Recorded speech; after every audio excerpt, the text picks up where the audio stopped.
This episode is brought to you by Progressive Insurance.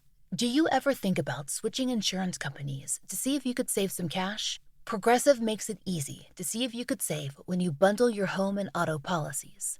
Try it at progressive.com. Progressive Casualty Insurance Company and Affiliates. Potential savings will vary. Not available in all states. Hello, everyone, and welcome back to the Way podcast, where we learn in English poco a poco or podcast by podcast. Today is an unfiltered episode, which means I'm just going to be chatting to you naturally and specifically about myself and off the cuff. Off the cuff means that it's not planned, it's not prepared. I'm just chatting to you as if we were having a cup of coffee. So grab a cup of coffee, grab a cup of tea if you are a tea fan, and let's get into it. Bienvenido al podcast de The Way. Si quieres aprender inglés y hablar con confianza, estás en el sitio correcto. Hemos ayudado a miles de personas como tú a mejorar su inglés y alcanzar sus objetivos. Visita nuestra web theway.es para conocer más sobre nuestros cursos online desde A2 hasta C1 y descubre cómo podemos ayudarte a avanzar en tu aprendizaje. Además, si necesitas una certificación oficial, también ofrecemos la opción de realizar el examen Language Pair cómodamente desde casa. So I can talk about books all day, every day. And, you know, I do sometimes meet a fellow reader, fellow meaning like compañero. So sometimes I do meet a fellow reader, and it's really nice to chat about books. And sometimes we read the same books, sometimes we read different books. But there was a time where books weren't really in fashion and reading was seen as like a nerdy thing to do. And you can call someone a book nerd, right? You can call someone a book nerd, a comic nerd, an anime nerd. And it's not like a negative connotation to use the word friki. So I would definitely consider myself a book nerd. But it was something that, was dying, in my opinion. And then a couple of years ago, TikTok, I think specifically in 2020, TikTok came, really popular during COVID. And people started reading again because they discovered BookTok. And if you go in, there are actually articles about this that you could read, how social media has influenced people to start reading more. And that has had its own repercussions on the publishing industry and how people consume books, because now people are considering books to be like fast fashion. So it's very interesting if you are a reader or are into books. There's a whole new conversation around writing quality books and people that are writing books really quickly and just uploading them onto, who owns Kindle? Oh, Amazon, that are just uploading their books onto Amazon and not having editors.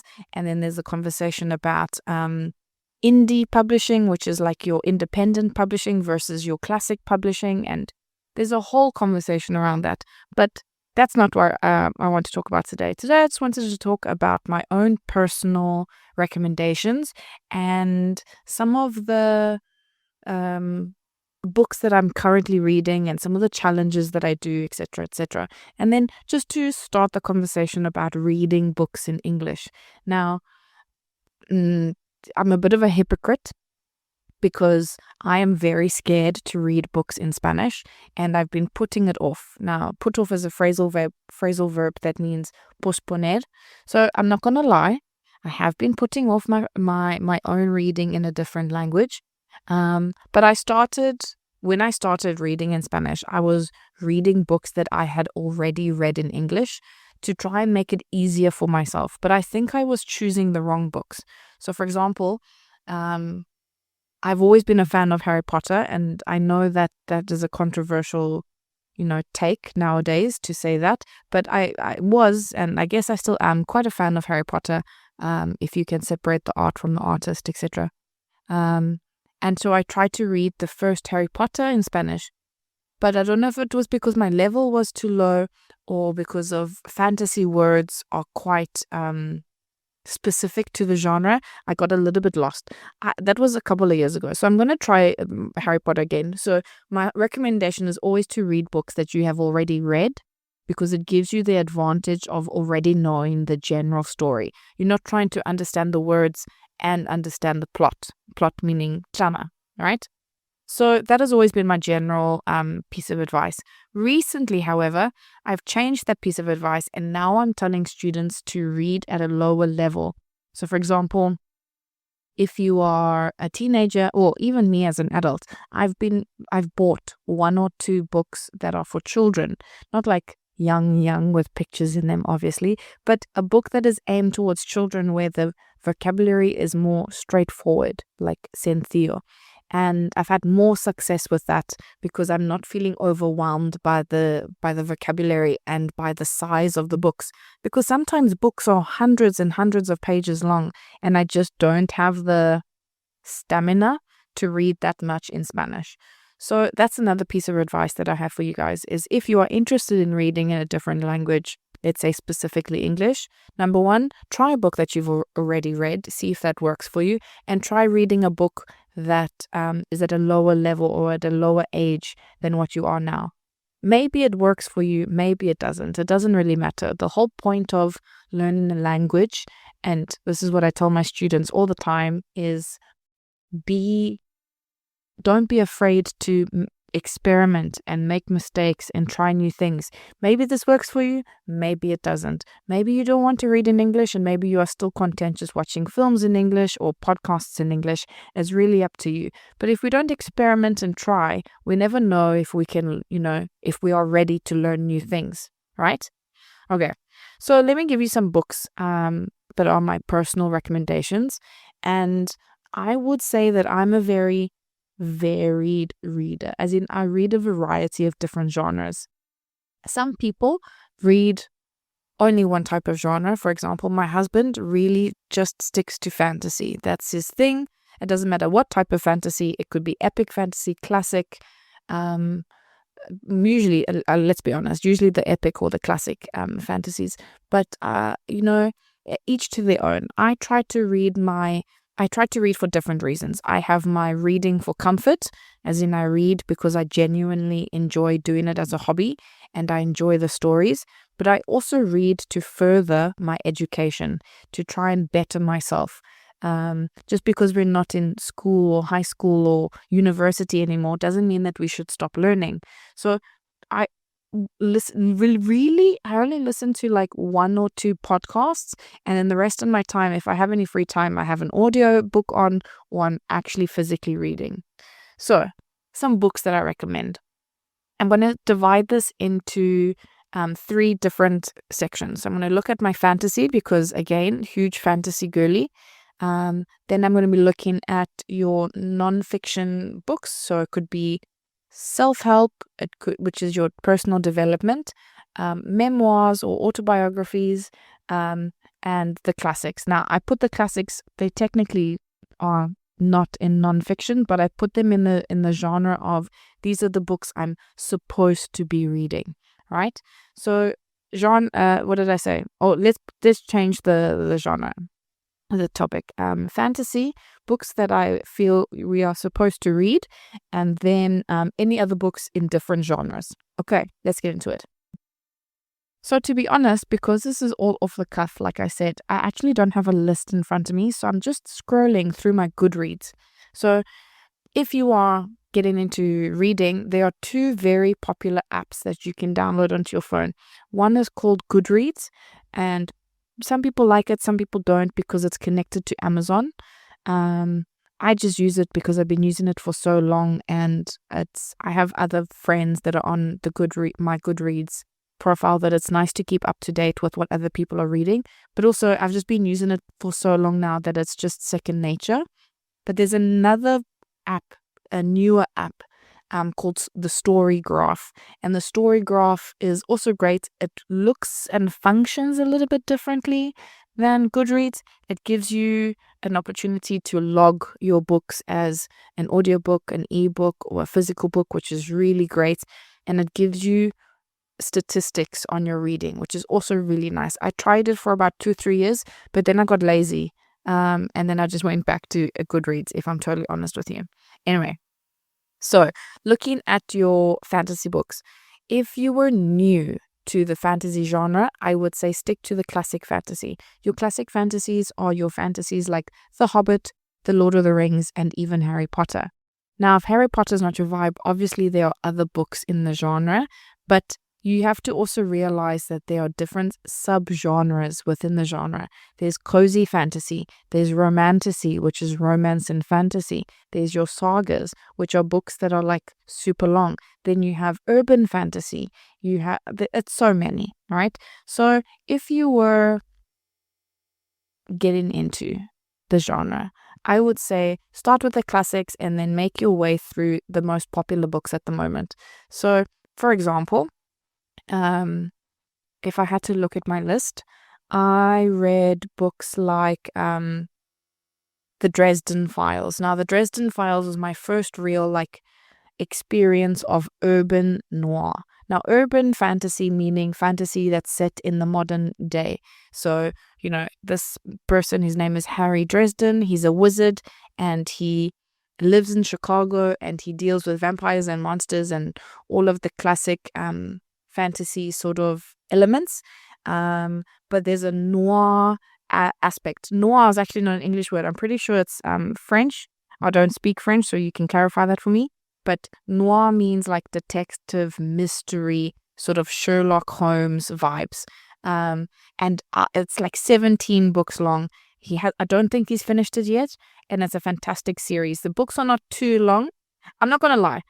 With these books, there was a little bit of misogyny in his first books, but he sort of improved his writing as the books went on. So books 1, 2, and 3 are a little bit, I found it difficult as a female to read it. I was like, this is really how he describes women. But stick to the books, they do get better, and I'm telling you, they're quite addictive. So the Harry Dresden books are really, really good. What else? Another classic by Philip Pullman is the Golden Compass. This is the first book in his Dark Materials. Now, technically, it's a set of 3 books, a trilogy that is aimed at children, but I personally don't think it's a children's book. There is politics involved, how he talks about religion. Well, he doesn't talk about, but he adds elements of religion, and it's not a complicated book, but it's a very dark book. So if you're looking for something that's going to give you another perspective on religion and the soul, as in El Alma, it's a fantastic book. The idea in this book is that your soul, El Alma, is not actually in your body. It's separated from your body in the form of an animal. And you and your animal companion go through life. And it's about this girl, Lyra, who gets involved in this, the big events of the world and how she goes through it. It's very good. Definitely recommend.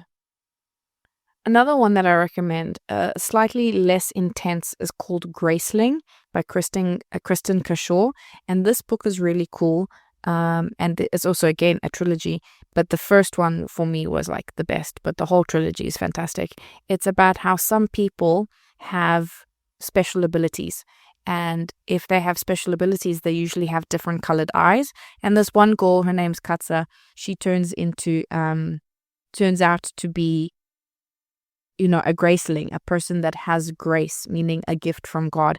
And it's just, again, the story just goes on about how she has to navigate the world with her special power, and she's involved with the king, as in she works for him and blah, blah, blah. Also, again, the great thing about fantasy, in my opinion, is that because the genre is so vast, there is so much space for people to invent stories that are so different from reality. And I think that's what I enjoy the most. Another recommendation is Aragon and all of the books by Christopher Paolini, which is all the dragon books of Aragon.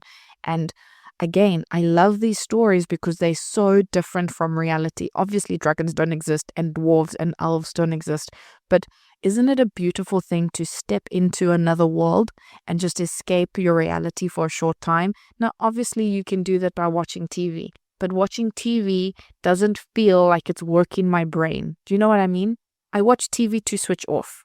Now, technically, reading could be considered switching off time, but for me, I'm so absorbed in the story that I feel like I'm in that world, and that's a special space to have, within yourself, not connected with anyone else, but to develop a relationship with these characters and this world, and you don't have to leave your house, right? Okay, so let's leave it there. That's enough of fantasy options. Let me talk about some of the books that I feel that you're supposed to read. So first things first is your classics. I just finished reading Dracula, and I wouldn't recommend Dracula. It wasn't my favorite. I've read, in my opinion, better classics and worse classics, to be honest. So the thing about classics is that I will read a classic even if I don't like it. So in English, we have this expression called DNF. So I didn't DNF the book, which means DNF stands for did not finish. And when it comes to classics, I feel like you need to finish the book to say that you've accomplished reading the book. So in other books, sometimes if the book is terrible, I will DNF it. And I don't count it towards the book that I've read in a year. But with classics, I try to finish it. So although I didn't enjoy Dracula, I just hung in there and for dear life and just tried to finish it. Another book was Perfume. Oh my God, one of the worst books I have ever read. It was like, we have an expression in English, it was like pulling teeth. Like it's so painful, it feels like you people are pulling your teeth like the dentist. But there are better books. So for example, a classic self-help, one of the first personal development books that I read and that was ever written is called Think and Grow Rich. Short, sweet, easy to read. It was written in like 1901, 1902, a very long time ago. But they've made a modern version of it, so that's really good. Another good book is called Sapiens. Again, guys, I'm not going to tell you the authors and stuff. You can just Google it. If you Google Sapiens, you will see that it's a book that talks about how we became the culture and society that we are now. And I read it a couple of years ago.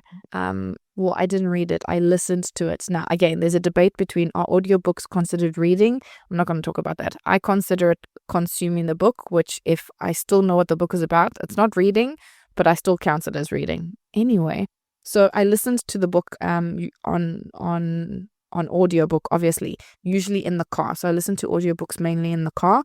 And thank God, because again, some books that don't capture my attention, so I find it difficult to find the gunness to read a book if I have no attention span or I have no ganas to read it, like sit down and spend my free time reading it. So in order to like aprovechar my time in the car, I will like make the most of my time in the car. I will listen to an audiobook. So for example, Sapiens was via audiobook. Dracula was via audiobook, and I really enjoyed the Sapiens book because it was very heavy on information and data, and it just gave me the space to absorb it without feeling tired. Which I think is a great thing about listening to audiobooks in the car. Sometimes you need to concentrate, like parking, whatever. I switch off the audiobook so that I can be fully present. But the majority of the time, I can multitask driving and listening to the book and absorbing the book as I should be, which I think is great. So Sapiens, highly recommend. It gives us one chapter on how wheat, trigo, domesticated us. People believe that when we became domesticated, we started agriculture and farming, but it was the other way around. Wheat was so important and such a vital aspect to our existence at that time that we stopped becoming migrants, as in we stopped moving from place to place, migratory, and we started settling. And and that's one of the sentences that just blew my mind, that wheat domesticated us and not the other way around. Another book that I've read actually quite a few times is The Alchemist by Paulo Coelho. So in this, I don't know if you know, I studied life coaching a couple of years ago, and so I'm very interested in personal development and sort of bettering your mind. And this is one of the books that really helped me, like start reading more self-help, start reading more personal development. And it's a fable, meaning it's not a real story, but not a fantasy, but it's about this shepherd who lives in Spain, who discovers that he needs to find his life's purpose and find this treasure. And he goes on this journey to find this treasure. And it's just about all the lessons and stuff that he learns along the way. It's short. In English, we say short and sweet. But it's nice. It's the type of book that I can read every 5 years. I've read it about 2 or 3 times, and what's interesting when you read a book over and over is that when you reread a book, it's fascinating to me how you can pick up or understand something differently than the first time when you read it, because you are not the same person you were, 5 years ago, for example. So your brain or your heart, I guess, sort of resonates with different aspects of the story. And for me, that's so beautiful. I love rereading books. It's not something that I do very often anymore. I took some time in my 30s to sort of reread all the books of my childhood, and I found that very satisfying. I'm like reconnecting with my childhood self. Now, not so much. I don't do so much rereading. But if that's something that you are interested, like getting back into reading, totally read your books of your childhood. See what you connected to as a kid. And maybe you're like, this is why I love this book. It was this, and this. Or maybe the opposite. And you think to yourself, why did I like this book? This book is such shit. Like, it's such bullshit. So it will be interesting for you to find that out for yourself. But yeah, there's definitely a lot of books. Another classic, for example, talking about the books that you're supposed to read, is 1984 by George Orwell. People usually talk about his book Animal Farm, but Animal Farm sort of traumatized me as a kid. Talking about communism and the Soviet Union and how they functioned. I don't recommend it. I personally didn't enjoy it.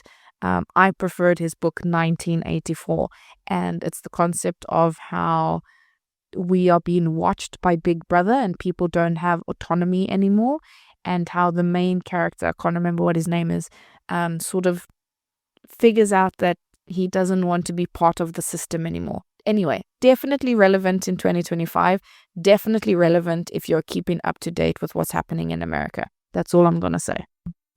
Then there are other books, right? So I said I read a lot of fantasy. I read a lot of the, in comillas, the books that you're supposed to read. And then every now and then I'll read like a book that's totally out of my normal genre. For example, The Da Vinci Code came out 20 years ago, but such a fantastic book. Became a film, and it's about how, I don't even know how to describe it. It's basically like the story of Jesus, really. I don't know, and I don't know how to describe it. Look it up. It's called The Da Vinci Code. Also very like mystery thriller, figure out the puzzle. And for me, actually, that might be a book that I might reread, because I read that 20 years ago when I was a teenager, and maybe that will be on my new list of books to read for 2026. Another one that's completely out of my genre. I say completely out of my genre, but it's usually something that I watch on TV. My TV is actually quite different. I don't watch a lot of fantasy on TV. I prefer to watch like your psychological sort of thrillers, your serial killers, like Mind Hunters on Netflix, shows like that. Law and Order, if anyone watches Law and Order.